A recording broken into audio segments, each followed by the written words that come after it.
গ্রাম বাংলার প্রতিদিনের সেই চিরচেনা সকাল, হালকা কুয়াশা, গোছানো সেই সবজি ক্ষেতগুলো, দূরে কৃষকের কর্মব্যস্ততা। একটা ট্রাক্টর কাদামাটির মধ্যে আটকে গেছে, কিছুতেই তাকে কাদামাটি থেকে টেনে তোলা যাচ্ছে না। হায় আল্লাহ, গাড়িটা তো তুলতেই পারছে না এতগুলো লোকজন। আমিও তো ঠেলতে পারি।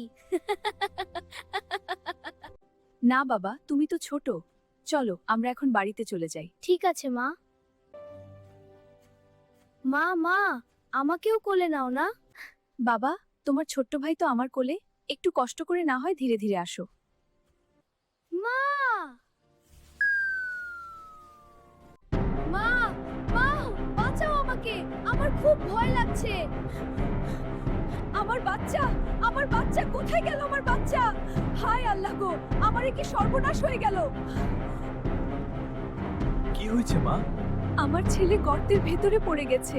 আরে তাই তো, কে কোথায় আছো? তাড়াতাড়ি এদিকে আসো, সাজিদরে বাঁচাতে হইবে। খুব ভয় লাগছে এখানে মা গো, গর্তের ভিতরে যে খুব ঠান্ডা, বাঁচাও আমাকে। কেউ কান্না করবেন না, সবাই দোয়া করেন। ইন্না লিল্লাহি ওয়া ইন্না ইলাইহি রাজিউন পড়তে থাকো সবাই। সবাই পিছু হটুন, আমরা ক্যামেরা নামাচ্ছি, দেখি সে কোথায় আছে। স্যার, ও তো এখনো বেঁচে আছে। বাবা গো, একটু সাহস রাখো, তোমার মা এখানে আছে, একদম ভয় পাবে না। লা ইলাহা ইল্লাল্লাহ, লা ইলাহা ইল্লাল্লাহ। আমি যে আর পারছি না মা, আমার হাত ব্যথা করছে।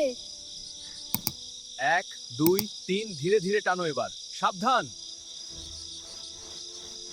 দেখা যাইতাছে, আলহামদুলিল্লাহ, বাচ্চা জীবিত আছে।